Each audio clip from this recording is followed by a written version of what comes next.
Welcome to Blocked Ports, a network security podcast bringing you the latest in security and networking news on a variety of computing platforms. There are several tidbits in the PCI compliance arena, the most recent being the settlement between Heartland Payment Systems and Visa. Heartland has agreed to pay $60 million to the settlement fund in an effort to help issuers of Visa-branded credit and debit cards to recover any losses they incurred as a result of the security breach. As many as 130 million credit and debit cards are estimated to have been compromised in the Heartland breach. This demonstrates that PCI compliance does not necessarily guarantee protection from breaches.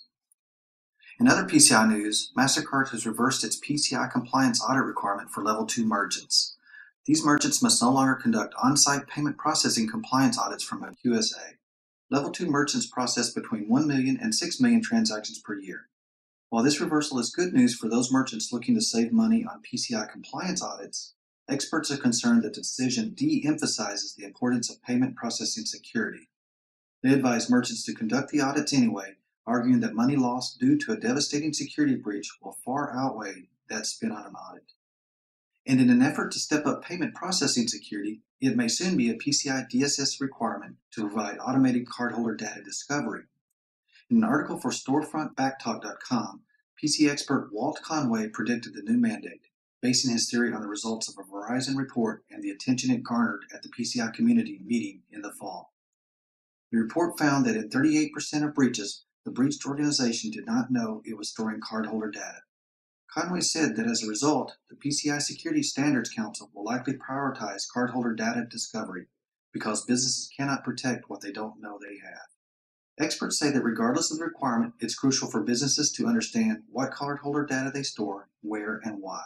Knowing this information will improve security and reduce audit scope, and therefore reduce costs.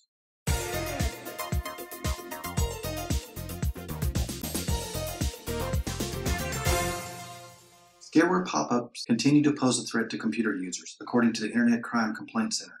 These pop-ups appear when users are browsing the Internet and resemble authentic security notifications, warning the user their computer is infected with numerous viruses. Some of these pop-ups will even appear to show a real-time scan of the user's hard drive. They make themselves even look more legit by displaying the logos of reputable antivirus software. However, the user cannot click a link to visit the actual site of the antivirus software. Most users are intimidated by these authentic-looking pop-ups, which attempt to sell software that will allegedly remove harmful viruses from the user's hard drive. Fearing they are infected, a user clicks on the pop-up to purchase the bogus program.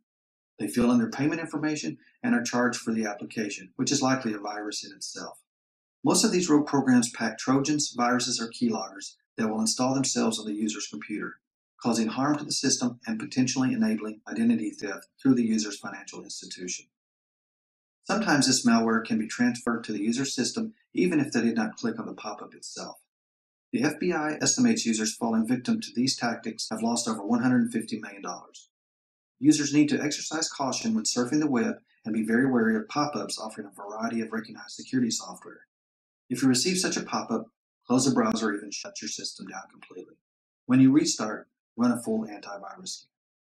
Users can report these pop-up scams by filing a complaint at www.ic3.gov.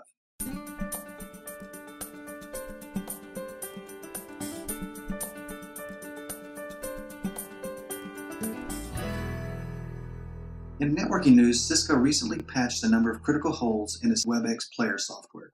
At least 6 security holes exposed users of the player to remote execution attacks. The Cisco WebEx WRF player allows users to play back WebEx meetings that were recorded on the computer of an online meeting attendee. Cisco's advisory states that multiple buffer overflow vulnerabilities exist in the WRF player, which could lead to a crash of the player application, or in some cases lead to remote code execution. An attacker could accomplish this by emailing the malicious WRF file directly to users or getting them to visit a malicious website.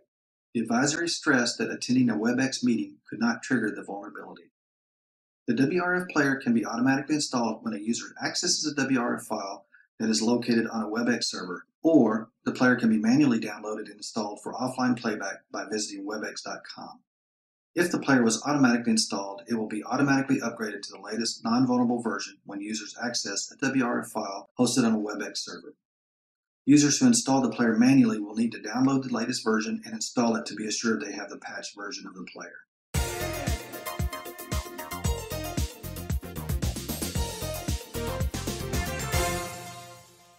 Cloud computing is growing as users accept the technology, and every major IT vendor is adapting its existing technology or creating new technology to ensure its market share. Fully utilized cloud computing eliminates the need for local operating systems by enabling the web browser to function as an operating portal. This means that to the end user, it no longer matters which operating system a particular application runs on.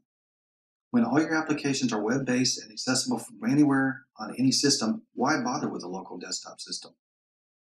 Cloud computing also eliminates the customer dependencies on software vendor support. The end user buys services from a provider, paying only for resources they use.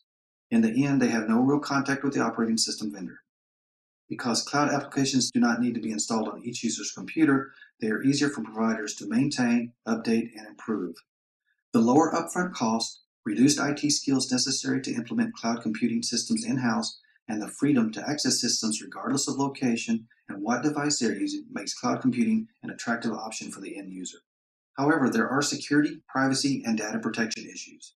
When information is stored in the cloud rather than a physical computer, all that's needed is a password to gain access to private information and wreak havoc for the user.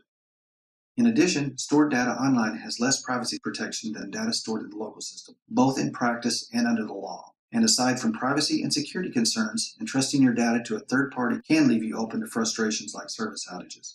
We will cover security issues, concerns, and incidents surrounding cloud computing in an upcoming episode of Blocked Ports. Blocked Ports is brought to you by Ron McCarty, a freelance writer and consultant specializing in systems, network, and information security. Ron is the founder and CEO of Your NetGuard, an IT services company located in the Dallas-Fort Worth area.